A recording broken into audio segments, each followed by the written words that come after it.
En esta serie de prédicas estamos haciendo seguimiento a los altibajos del profeta Elías. Y en la última semana estábamos en el Super Bowl del Antiguo Testamento. Alex estaba allí. Si no lo viste, aún puedes hacerlo. Elías, un hombre con Dios, intransigentemente soberano y exitoso. Y hoy le seguiremos en el desierto. Le seguiremos en diferentes lugares de su vida, pero hoy en la prédica de esta serie estaremos con él en el desierto. Ya a comienzos del año, en el lema actual, hablamos de desierto. Sí, un lema en el desierto cuando Agar estaba también en el desierto y encuentra allí con Dios en el desierto. Y a Elías lo vamos a encontrar hoy, así como muchas veces nosotros nos conocemos, cansados y desanimados. ¿Cómo se encuentra Dios con seguidores desanimados y cansados? Vamos a leerlo en Primera de Reyes, capítulo 19. Voy a leer desde el versículo 1. Acá dio a Jezabel la nueva de todo lo que Elías había hecho y de cómo había matado a espada a todos los profetas. Entonces envió Jezabel a Elías un mensajero diciendo: así me hagan los dioses y aún me añadan, si mañana a estas horas yo no he puesto tu persona como la de uno de ellos. Viendo pues el peligro, se levantó y se fue para salvar su vida, y vino a Beersheba, que estaba en Judá, y dejó allí a su criado. Y él se fue por el desierto un día de camino, y vino y se sentó debajo de un enebro. Y deseando morirse, dijo: basta ya, oh Jehová, quítame la vida, no puedo más, pues no soy yo mejor que mis padres. Y echándose debajo del enebro, se quedó dormido. Y aquí luego un ángel le tocó y le dijo: levántate, come.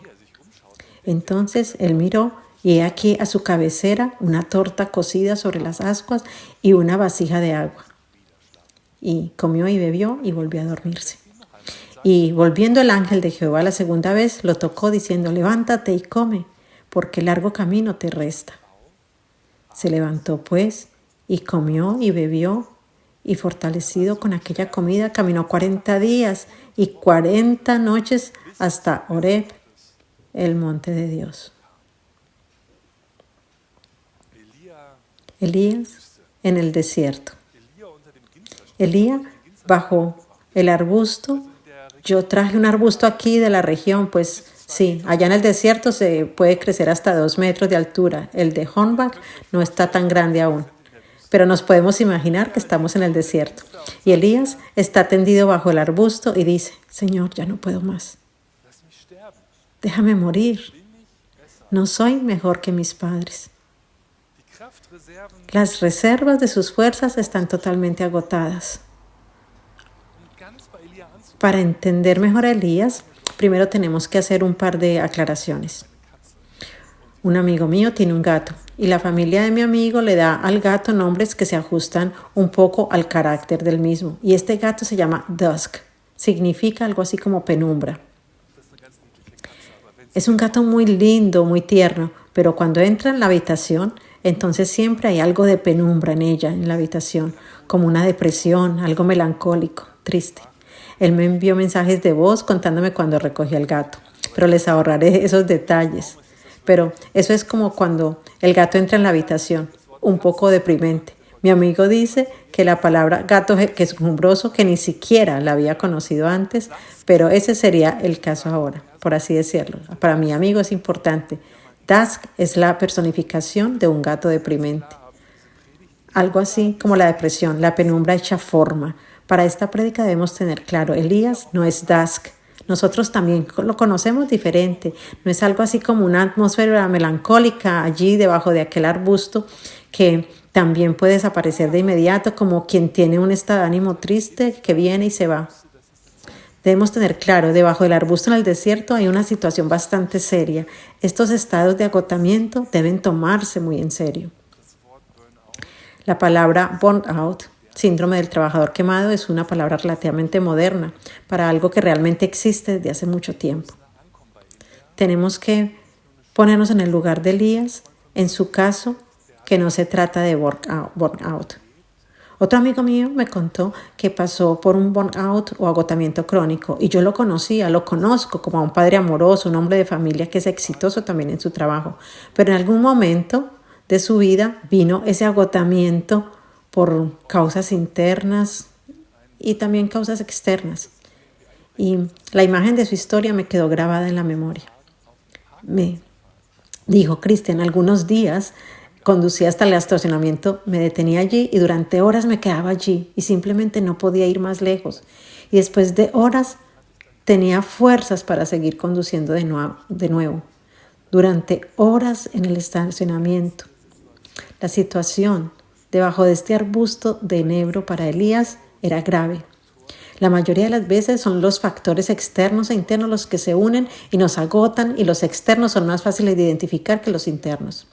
Para Elías fue así que el Dios viviente lo llevó a la victoria en el monte Carmel, pero al momento siguiente Jezabel todavía está allí.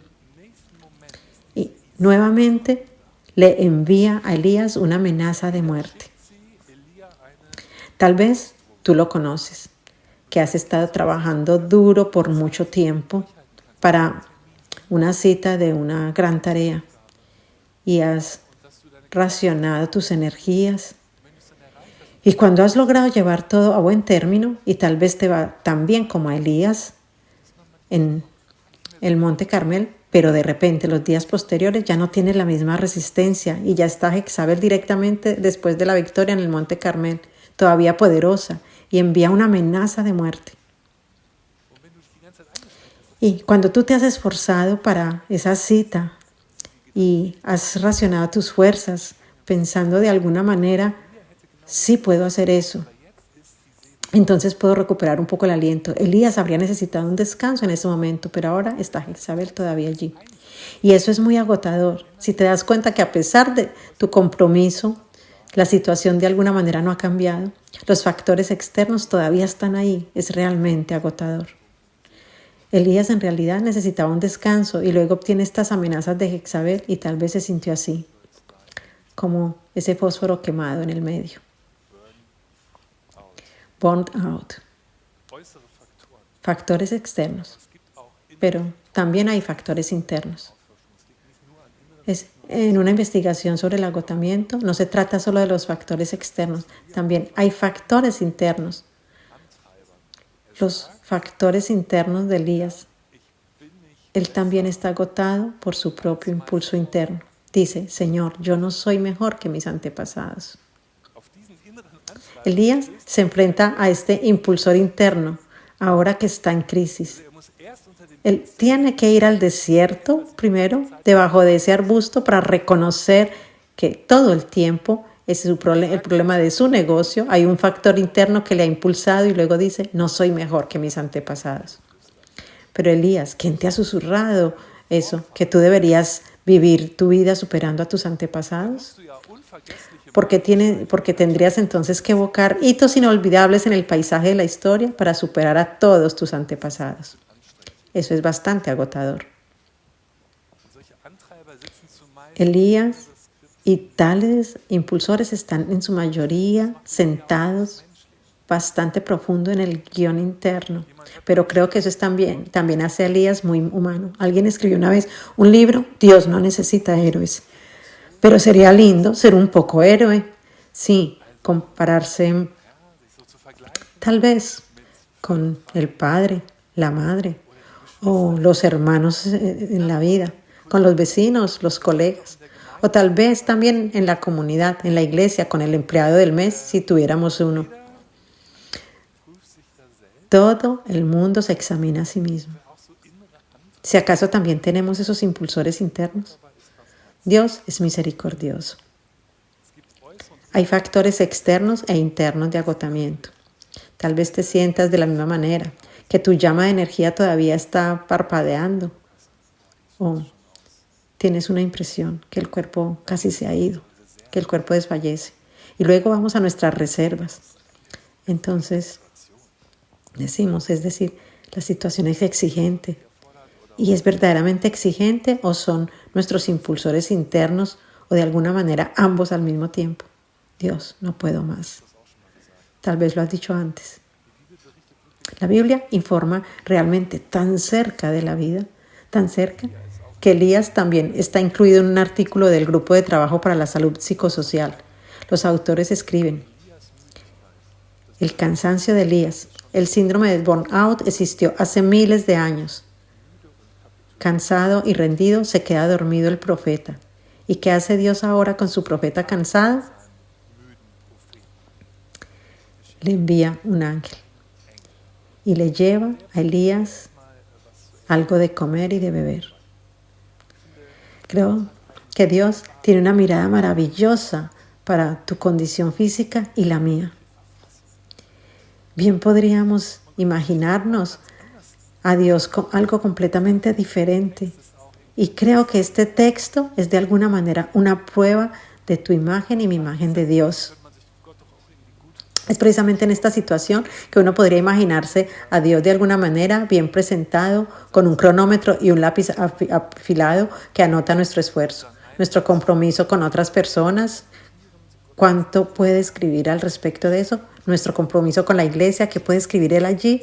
Nuestro Dios como entrenador, que exige constantemente nuestro compromiso, nuestro esfuerzo. Al fin y al cabo, la mies es mucha y los obreros pocos.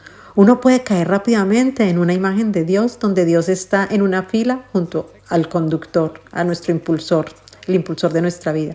Este texto deja maravillosamente claro que Dios no es un entrenador. Tiene un profeta cansado y exhausto delante de él que no está en su lugar de trabajo, sino que yace en algún lugar del desierto. ¿Qué hace Dios? Lo deja dormir primero. Tomás de Aquino, un teólogo de la Edad Media, llamó dormir como el gran consuelo, remedio para la tristeza. Él lo deja dormir primero. Creo que Dios ha inventado el sueño. En algunos pasajes dice que Dios nunca duerme. Yo no sé lo que quieren decir con eso, pero Jesús se durmió en la tormenta. Eso es algo bueno, así que hay que ver dónde clasificamos bien. Dios lo deja dormir primero y luego despierta a su profeta para fortalecerlo. Un ángel le lleva algo de comer, algo de beber. Bien puede ser que Elías a veces se haya olvidado de comer en su estresante trabajo como profeta. Tal vez a ti también te ha pasado y en algún momento en el ajetreo del día crees que comiste algo hoy o fue ayer. Dios no cree que eso sea posible. El joven tiene que comer algo primero.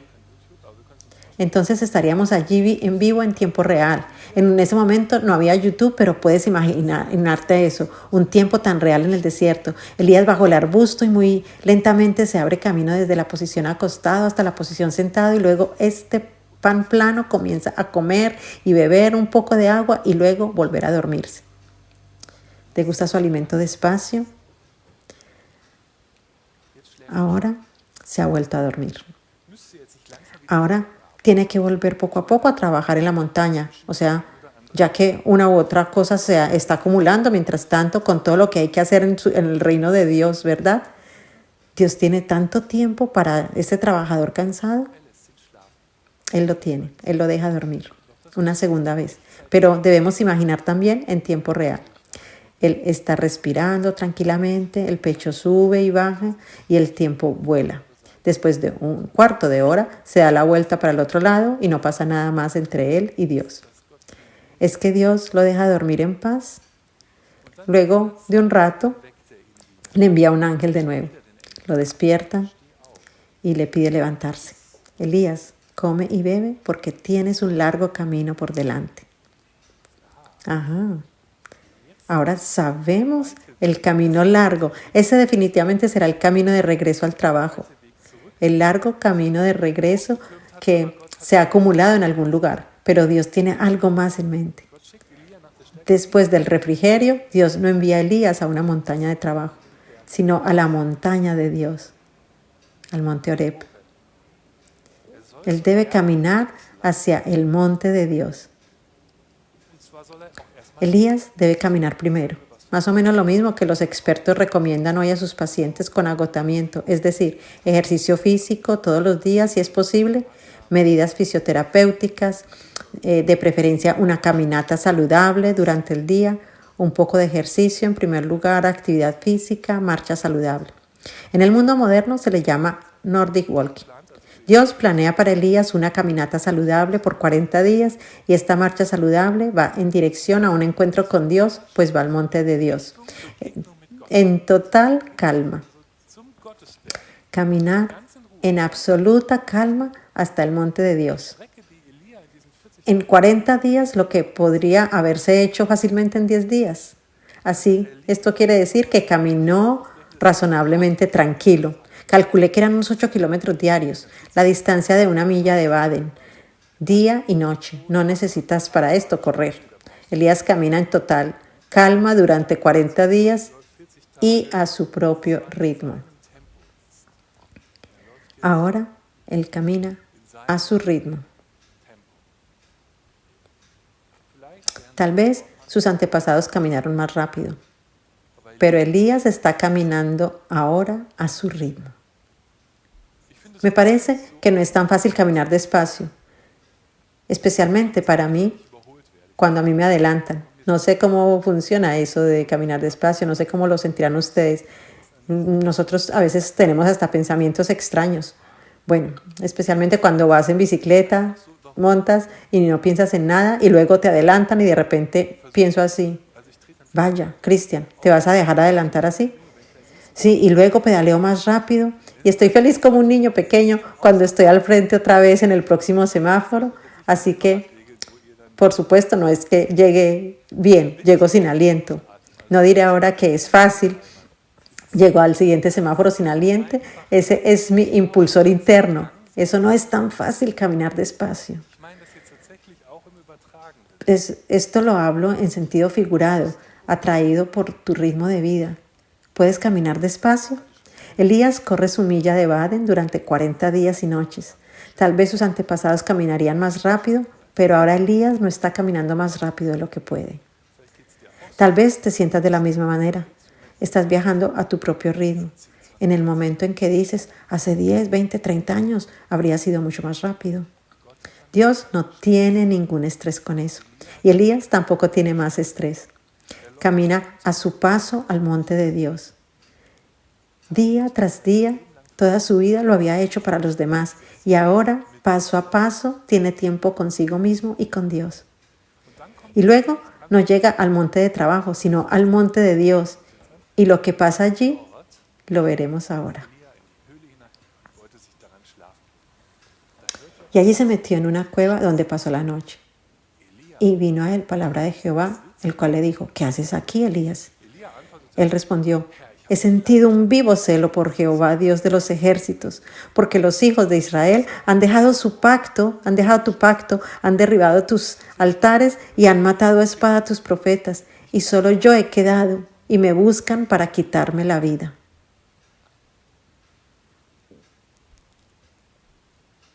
Dios plantea una pregunta sorprendente.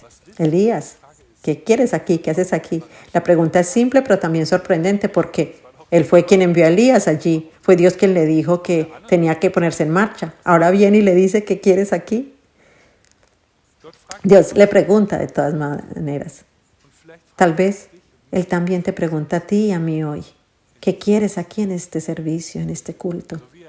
Como le preguntó a Elías en el monte de Dios, Elías, ¿qué quieres aquí?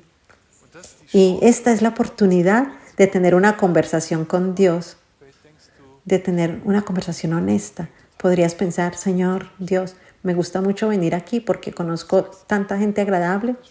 Y dices, oh Dios, de hecho siempre hago esto los domingos, es un deber. O le dices, oh Dios, estoy aquí precisamente por ti. Deseo conocerte. Dios tiene una pregunta simple y Elías le cuenta a Dios cómo se siente. Y le dice, me siento solo, temo por mi vida. Este detalle de la historia, esta pregunta de Dios, muchas veces no se le presta mucha atención, especial atención, no es tan espectacular.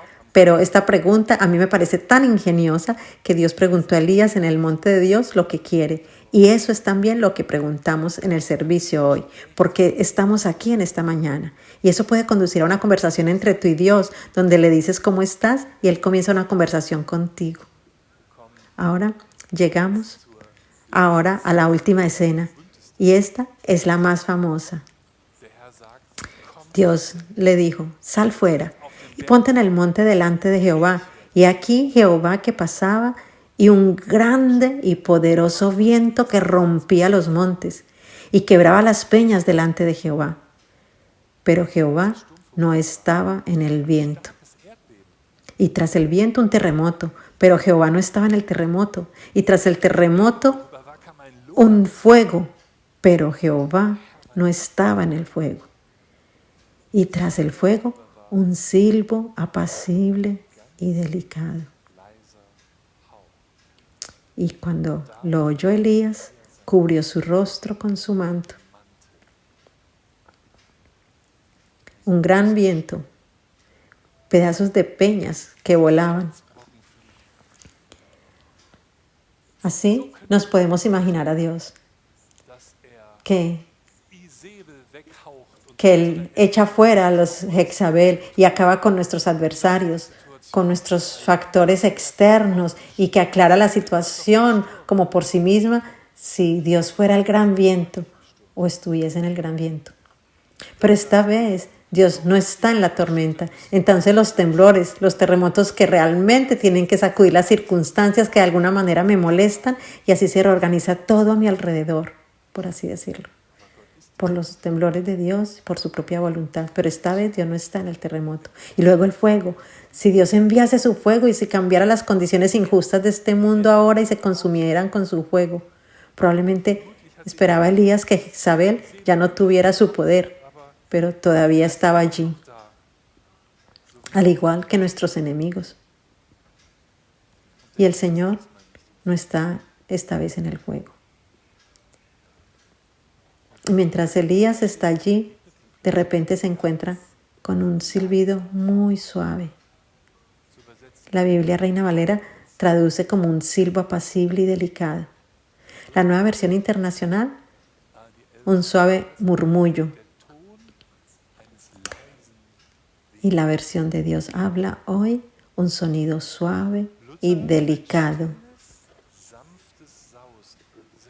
Este texto hebreo no es tan fácil de traducir porque el fenómeno es muy difícil de describir. Pero encuentro esta formulación maravillosa. Ahora viene un teólogo judío, Martin Buber, y lo tradujo. Esa es una voz. Parece casi una contradicción, un silencio flotante en el ambiente. ¿Cómo puede una voz ser silencio? Al mismo tiempo es mi traducción favorita. Dios se encuentra en la quietud del silencio y aquí estamos ante Él sin las máscaras, sin citas previas, sin ocupaciones. Por eso es tan difícil para nosotros llegar a la quietud, porque no nos soportamos nosotros mismos.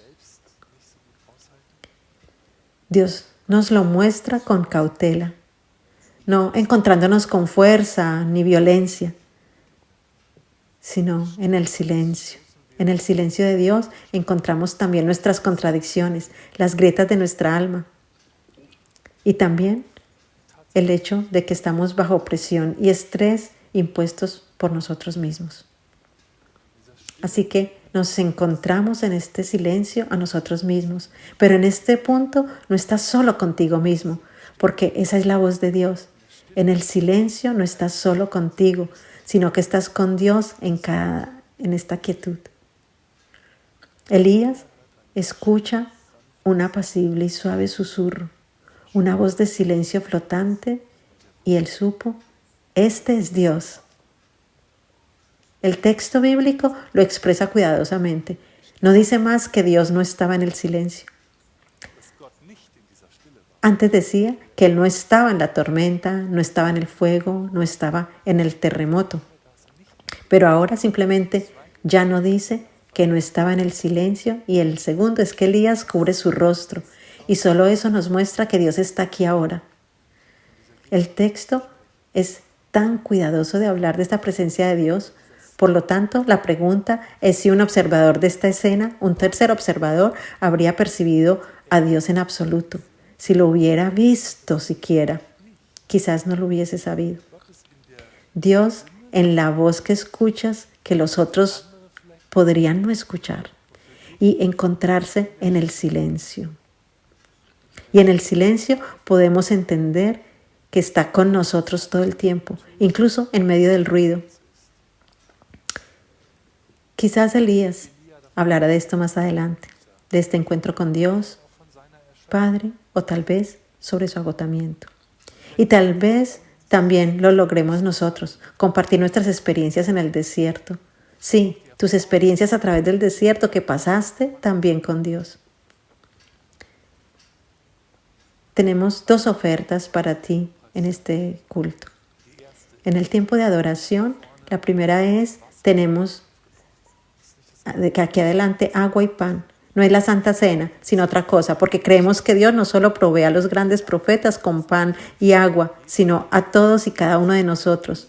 Y ustedes pueden pasar al frente mientras estamos en el tiempo de alabanza y adoración y tomar agua y el pan que Dios nos da. Y la segunda oferta, vimos que Elías se encontró con Dios y queremos darnos la oportunidad también de escuchar tus experiencias con Dios. También en un momento determinado de la alabanza, Axel lo anunciará y tenemos un micrófono abierto que tú podrás tomar y compartir con nosotros tus experiencias con Dios. Entendamos, Dios viene con nosotros a su meta y sin ninguna prisa. Amén.